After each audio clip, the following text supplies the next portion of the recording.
Hi, I'm Dr. Mickey Barber with Better Life Carolinas, and I want to introduce you to Tim Winter. Tim is a young guy. How old are you, Tim? 44. 44.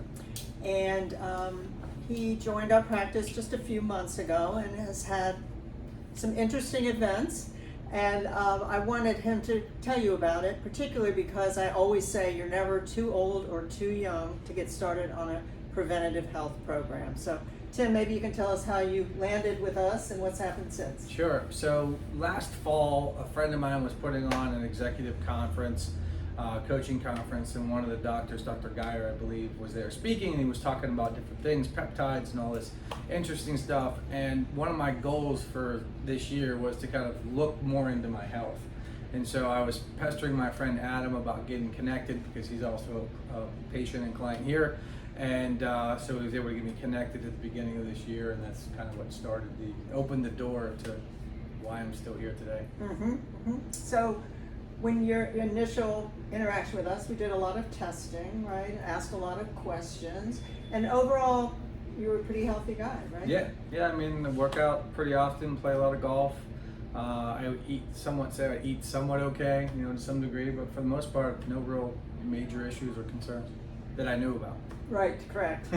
So we do a very extensive blood panel, and one of the markers for cardiac risk was elevated in Tim's case, and also there were some holes in his family history. So we decided to just make sure that there was no heart disease that we couldn't detect at that first sitting.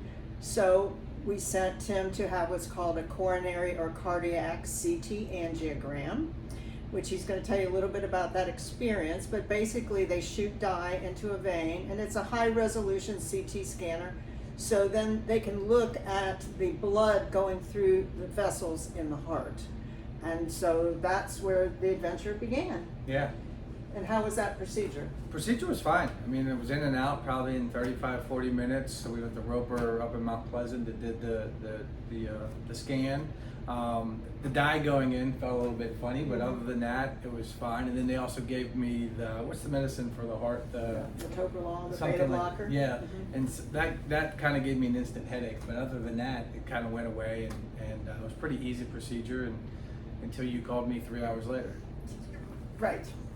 So what we found out was that, and we found out pretty quickly because the radiologist reached out to me, and then I spoke to a cardiologist, that Tim had significant blockage in the main artery that supplies most of the heart muscle.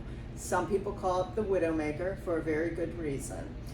Tim was getting ready to fly back to Virginia, where he lives. I called him on the phone and said, cancel that trip. You're not going anywhere. Yeah.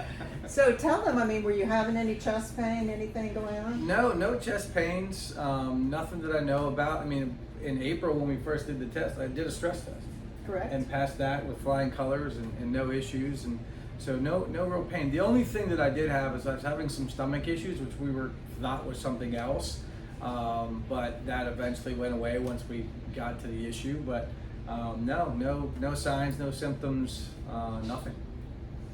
So from the airport, you went to the hospital, and what sort of procedure did they do there? Tell us about that. So they went in and did a heart cath. I mean, there's a tiny little scar, basically went up my arm, up the radial nerve into my heart, and while they did that, they found that I was blocked 100%.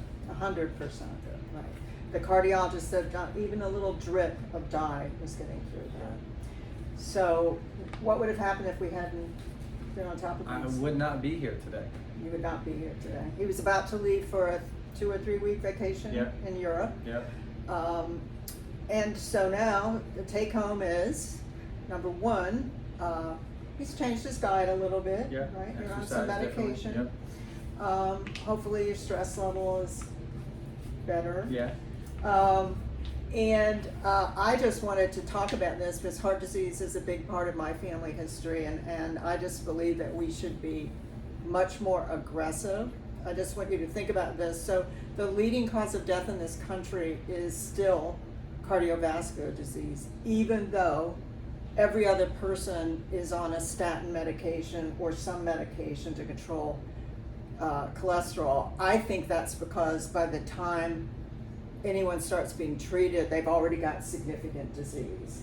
So you're 44, right? And had no idea that you had this significant of a disease. They put a stent in there to open it up. Now he has, hopefully, good blood supply. Yeah. And I just encourage all of you at least to consider coming to Better Life Carolinas. If you can't, definitely ask your doctor about blood tests. In his case, it's something we call lipoprotein A or LPA. It's a genetic risk factor for heart disease. I used to not take it as seriously as I do now. Thank goodness we did. And that's what we really wanted to get across to you today, is that it's never too early. Do you have any other comments, Dan? No, I mean, I've been evangelist now for everyone, friends, family, anybody I see. One, I tell them, that they need to get checked, go see their doctors. I, explain to them what's going on. I tell them to reach out to you. I've referred a couple people here already, just because you saved my life.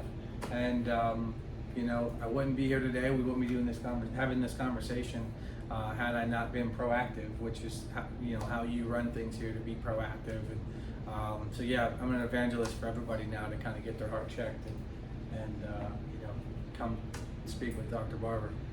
All right. Well, thank you so much, and thanks for your attention, and hope to see you soon.